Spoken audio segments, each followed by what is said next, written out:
Hey everyone, and welcome back to the Get-Well-be podcast. This podcast is designed to arm you with the knowledge and awareness you need to get and stay well your whole life. Here, it's almost the end of March and the days are long, at least in DC. I can see cherry blossoms everywhere, and I feel like winter is behind us. I'm a big seasons person, and I love to eat and do things that are unique to each season, except for one thing that you would probably agree with, and that's coffee. That's a year-round thing. Whether it's hot or cold, my coffee with a morning walk is how I like to start my day all year round. But like you, I've heard a lot of bad things about coffee over the years, and being me, I decided to really dig into the research as to whether coffee is good or bad for you.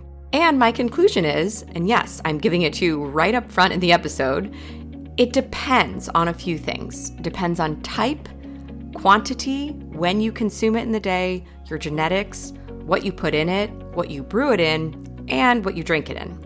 So there are a lot of variables, and if you get all 7 of those quote-unquote wrong, and you're a daily coffee drinker like me, you could be creating a pretty toxic experience in your body over time. Or if you get all 7 of those quote-unquote right, or even 5 or 6 of them, you could actually be doing your body some good. So let's dive in and figure out what you're doing right and maybe what you're doing wrong.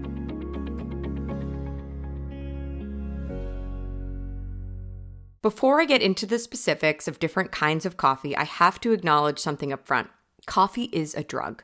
It contains the stimulant caffeine, which activates the central nervous system, giving you a buzz or jitters, depending on how you metabolize it, and helping you stay alert through 8 a.m. conference calls, long nights with children, etc. But too much caffeine, as with any drug, can have serious negative consequences. Let's take a look at some of the negative parts of coffee and caffeine. So caffeine's been associated with increased anxiety. Have you ever gotten jittery and high-strung after having too much coffee? It turns out that's not just in your head. Though caffeine works on a physical level, not a mental one, the reaction it causes in your body triggers your fight or flight response, which creates a sense of anxiety for many people. Caffeine's also been associated with elevated blood sugar. Caffeine changes the way your body processes insulin, lowering your insulin sensitivity so that you process sugar less efficiently, meaning if you pair a caffeinated drink with a sugary breakfast pastry or cereal, or even a smoothie or a sugary bar, you're making it harder for your body to break down that sugar. It's been associated with insomnia. The stimulating effects of caffeine start about 15 minutes after consumption. It has a half-life of about 5 hours, meaning if you have 150 milligrams of caffeine at 4 p.m., you still have 75 milligrams of caffeine in your system at 9 p.m. So even if you're only drinking a little bit of coffee, if you have it too late in the day, you could be in for a restless night. Caffeine's also associated with digestive issues. So your colon is a muscle, and since caffeine stimulates muscles, it induces peristalsis, which is the contractions that help you digest food in your colon. This can result in unpleasant tummy troubles like loose stools or diarrhea. Caffeine has also been associated with high blood pressure. It can cause a spike in blood pressure whether you have hypertension or not. It's not totally clear why this happens, but doctors think it might be because caffeine blocks a hormone that keeps your arteries open wide. Fortunately, most of the negative health outcomes I just mentioned come into play when you're drinking coffee in excess. The Mayo Clinic claims that consuming under 400 milligrams of caffeine each day is safe for the average adult. Remember, each human body is so different. You need to take into account factors like body size, how your body metabolizes coffee, and other health issues you may have like adrenal fatigue, insomnia, anxiety, when deciding how much is too much. Also, keep in mind that different types of coffee have varying amounts of caffeine. To give you a frame of reference, an average 12-ounce cup of coffee has 200 milligrams of caffeine. A grande black coffee from Starbucks, which is 16 ounces, has 330 milligrams, and a single shot of espresso has 65 milligrams. So it really varies. You can't just say I'm having a cup of coffee and assume it's under the 400 limit, because it might be above it, it might be way below it, you don't know. You have to measure it. What's more, even if you cut out caffeine completely, coffee itself might pose some health risks. Both caffeinated and decaffeinated coffee can increase levels of LDL, which is bad cholesterol. On the other hand, there's research to suggest that caffeine might have a positive impact on your health. One study showed that drinking 3 cups of coffee a day can reduce your risk of liver cancer by 50%, while results from another study indicated that 4 cups could cut your risk of throat or mouth cancer in half. Caffeine has also been associated with a lower risk of suicide in adults, which is interesting, as well as improved long-term memory. Dr. David Perlmutter, a functional neurologist and WellBe expert, also recently recommended that people drink 2 to 3 cups of coffee each day. Now remember, a cup is 8 ounces, so he's really saying 16 to 24 ounces of coffee each day to improve their health. His recommendation is based on research showing that all types of coffee in the study people drank, decaffeinated, ground, and instant coffee, were associated with a reduced risk of cardiovascular disease, which includes coronary heart disease, arrhythmia, cardiac failure, or stroke caused by blockage of an artery in the brain, as well as reduced overall mortality risk. Finally, keep in mind that caffeine is found in all sorts of things besides coffee, such as chocolate, tea, Coca-Cola, and other caffeinated sodas, coffee-flavored sweets, energy drinks, and even certain candies and gums. It's important to consider your total caffeine consumption, not just your coffee intake, to make sure you're not going overboard. If you don't drink your coffee black, you have a ton of options for what to put in your morning mug, and we're not even getting into the crazy coffee drinks, aka milkshakes, you might see at Starbucks and cafes everywhere these days. And as with anything you put in your mouth, all of these options have implications for your health. Of the most common coffee additions out there, these are the 4 least healthy choices. Number 1, non-dairy coffee creamer. Given that this quote-unquote cream product comes in a powdered form, it's probably not super surprising that non-dairy coffee creamer isn't exactly natural. Just look at the ingredient list and you'll see things like corn syrup solids, hydrogenated vegetable oil, and artificial flavors and colors, plus a heap of unpronounceable chemicals. So basically the definition of processed food, which we try to avoid as much as possible since processed foods have little to no nutritional value and are linked to tons of different health issues, including cancer and heart disease. In terms of the specific health risks of non-dairy creamer, there are a bunch. For one, they often use the chemical dipotassium phosphate as a stabilizing agent. Not only is dipotassium phosphate used in fertilizer, which is enough on its own for us to want to steer clear, but it's also been linked to kidney disease. Then there's the corn syrup, which is loaded with sugar, leading to inflammation and other sugar-related health issues. Many non-dairy coffee creamer brands also contain trans fats, which is one of those bad kinds of fat. Trans fat raises your LDL, aka bad cholesterol, and increases your risk of cardiovascular disease, the leading cause of death in the US. All right, next up, we have non-organic cow's milk. Buying organic whenever possible is always a good choice, and it's pretty essential when it comes to dairy products like milk.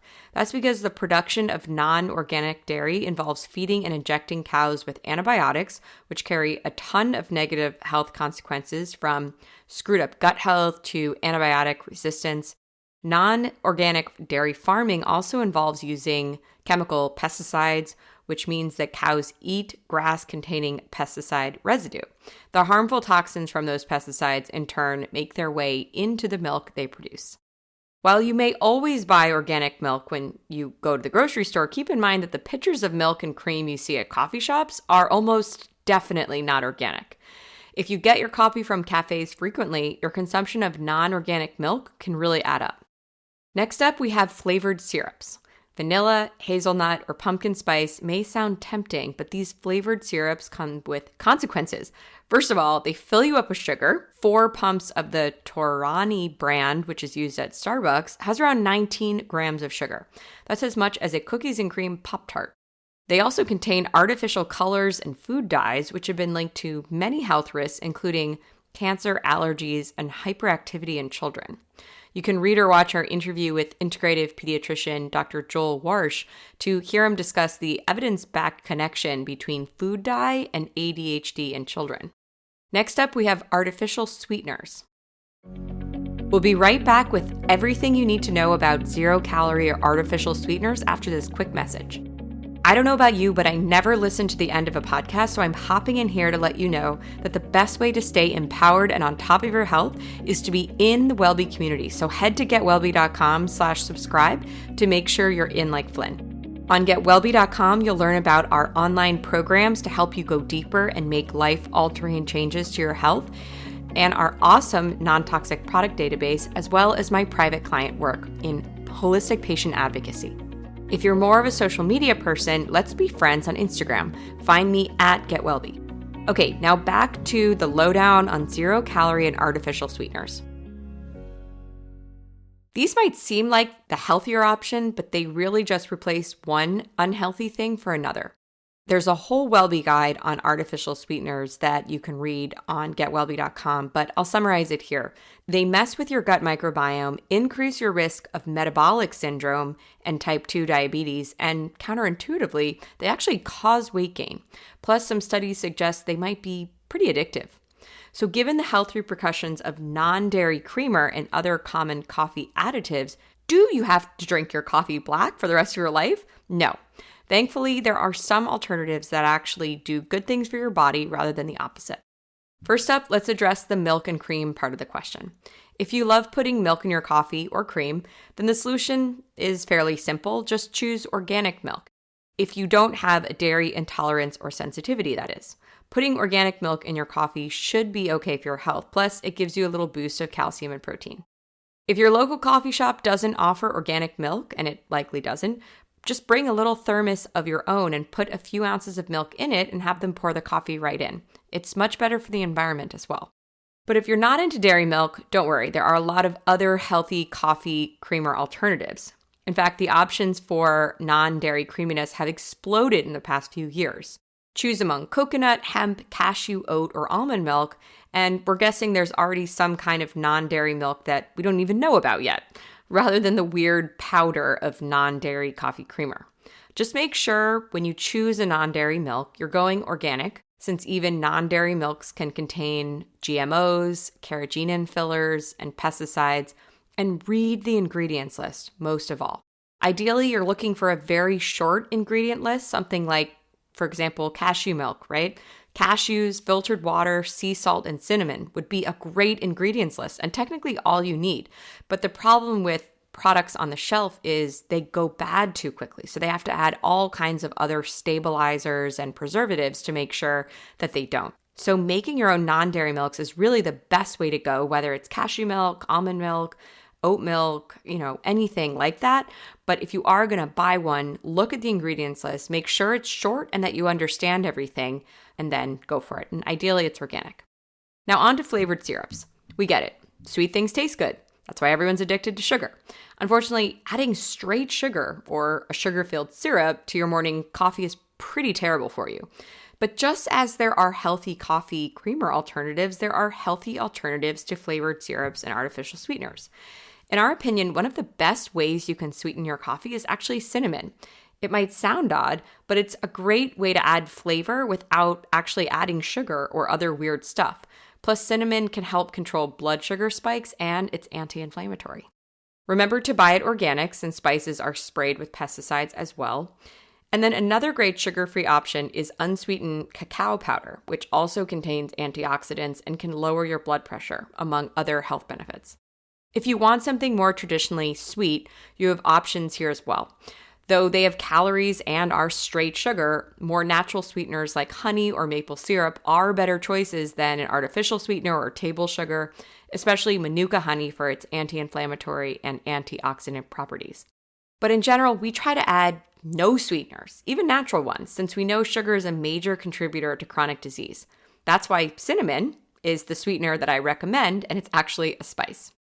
For a full list of WellBe-approved sweeteners, milks, spices, and other coffee additions, plus 2,000 other researched and vetted products across 20 different categories, check out the WellBe non-toxic product database on getwellbe.com. It's such a fabulous resource. I highly recommend it. Now, let's talk about the type of coffee you drink. And I'm not talking about light roast versus dark or pour over versus drip. We're talking about the brand and whether or not the coffee beans are organic. As with the milk you might add to your coffee, the difference between conventional and organic is pretty huge here. The reason is conventional farmers use chemical fertilizers and pesticides to keep up with the high demand for coffee. Up to 250 pounds of chemical fertilizers per acre are used, which is staggering. This high chemical use is made possible and impossible to regulate because most of the coffee beans that the U.S. imports come from countries where there's little to no regulation of pesticide use. This means that if you're not explicitly choosing organic coffee beans, there are very likely tons of pesticides in your coffee. The reason these farmers feel the need to rely so heavily on pesticides is because of how they're growing the beans. Traditionally, farmers grew coffee in the shade of a tree, but today they're increasingly growing their crops in the sun because it's faster and cheaper. However, one of the benefits of shade-grown coffee is that the trees providing the shade also provide branches on which birds can land. Birds, in turn, pick off any pests and parasites that might be attracted to the coffee plant, acting as a natural pesticide. Remember, pesticide just means something that kills pests, and birds do that. When coffee is grown in the direct sun, there are no branches, and so no birds, which means that farmers need to apply a hefty amount of pesticide to keep destructive bugs at bay.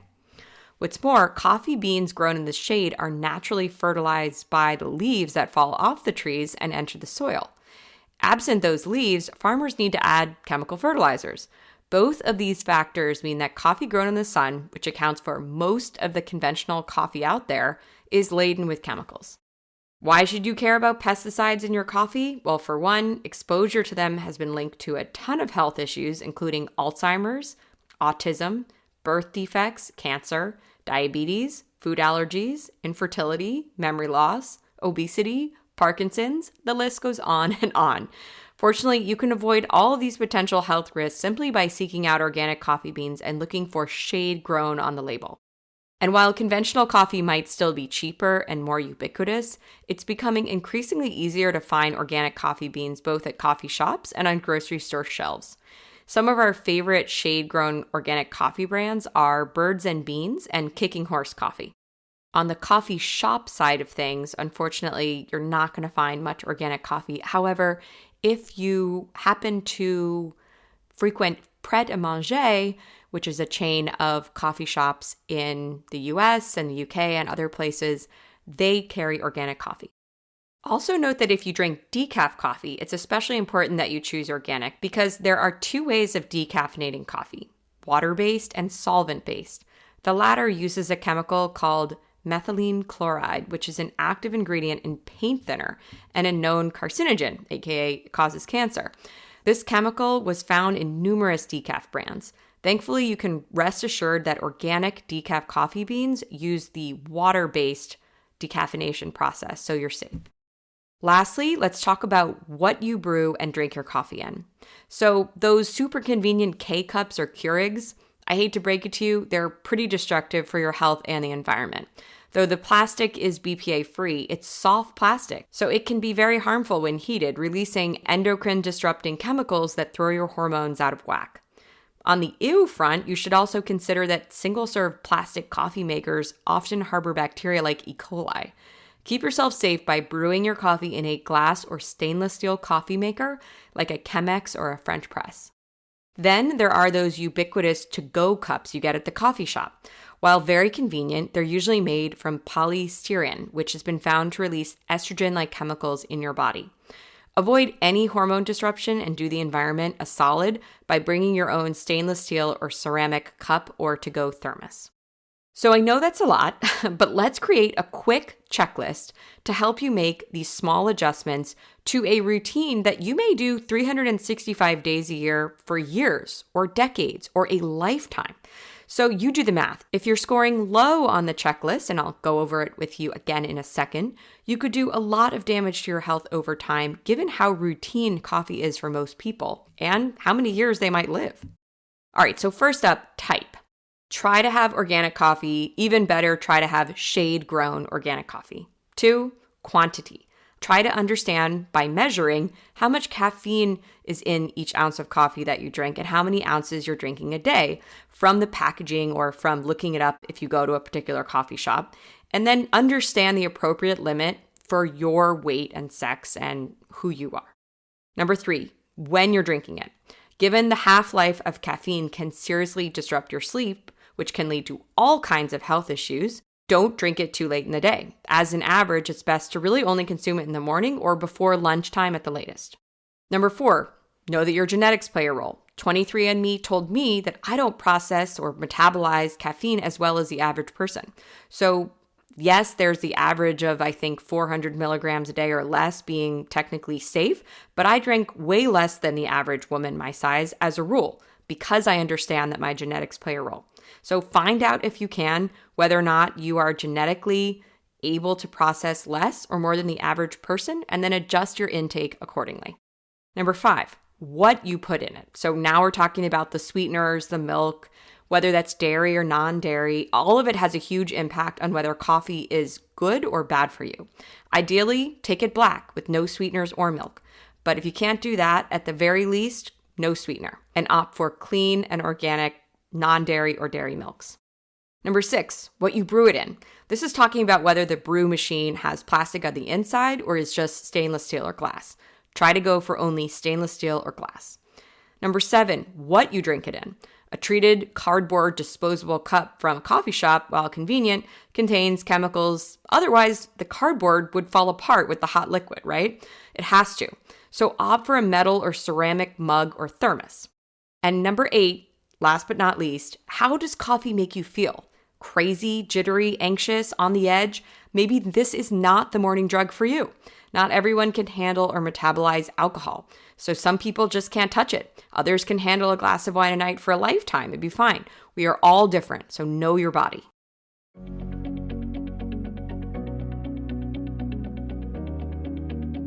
So that's all for today. To read the written version of this guide with plenty of research links, head to getwellbe.com or check out the link in the show notes. And while you're there, make sure you become a Wellbe Insider to get our latest content weekly in your inbox.